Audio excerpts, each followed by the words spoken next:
বেয়ান, আপনি আসুন আমার সঙ্গে, বসবেন, আসুন। আমাকে আপনি বলতে হবে না দিদি। হ্যাঁ ভাই, তোমার মুখটা দেখেই মনে হয়েছে তুমি আমার ইন্দিরার থেকেও বয়সে ছোট হবে।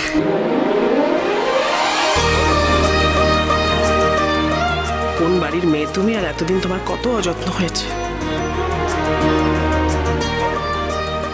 শোনো, আমি তোমায় বলছি, আজকে থেকে কোনো দিন আর তোমার কোনো অযত্ন হবে না। তুমি আমাদের বাড়িতে থাকবে, কেমন? তোমার মেয়ের বাড়িতে। আমরা 3 বোন একসাথে থাকবো।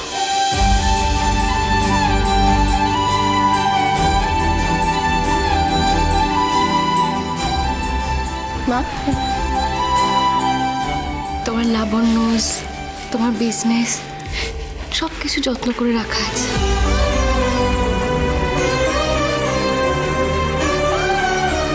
তার উত্তরাধিকারটা তুমি পাবে, সব রাখা আছে মা। আমার আর সেসবের কোনো প্রয়োজন নেই। প্রয়োজন নেই মানে? এতদিন তো চলছে সেসব ছাড়াই, তাহলে এখন আবার এসবের মধ্যে? না না, তুমি বরং সামলাও। কিন্তু মা, আমি... হ্যাঁ তুমি ধরে নাও না, আমি তোমাকে আমার উত্তরাধিকার দিলাম।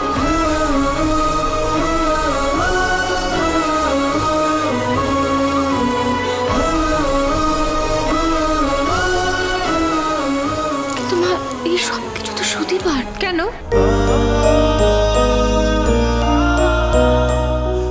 কেন মানে? কি বলছো সুদীপা? এই সব কিছু তোমার? না না, এসবের আমার কোনো উৎসাহ নেই পরমা, আমি এসব পারবো না। তাছাড়া তুমি থাকতে আমি কেন সামলাবো? আমাকে ডাক্তার হতে হবে না, সেই স্বপ্ন তো আমাকে পূরণ করতে হবে পরমা।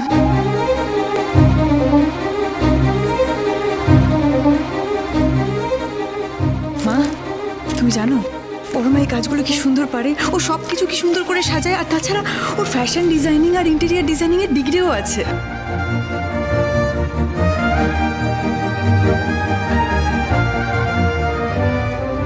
তুমি যেভাবে এই সব কিছু সামলাতে পারবে সেভাবে আমি পারবো না পরমা, এসব তুমিই করবে। তাই পারবি না তুই? তুই কি বলতো, এতদিন বাদে মাকে পেলি কাছে, মায়ের যত্ন আপনি কর। এখন পরমা সিবি নিয়ে পড়লে হবে?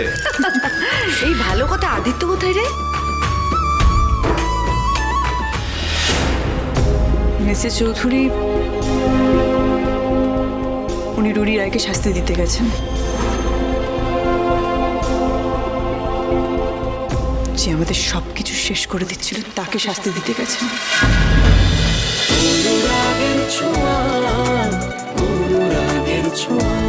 স্টার জলসায় ও জিও হটস্টারে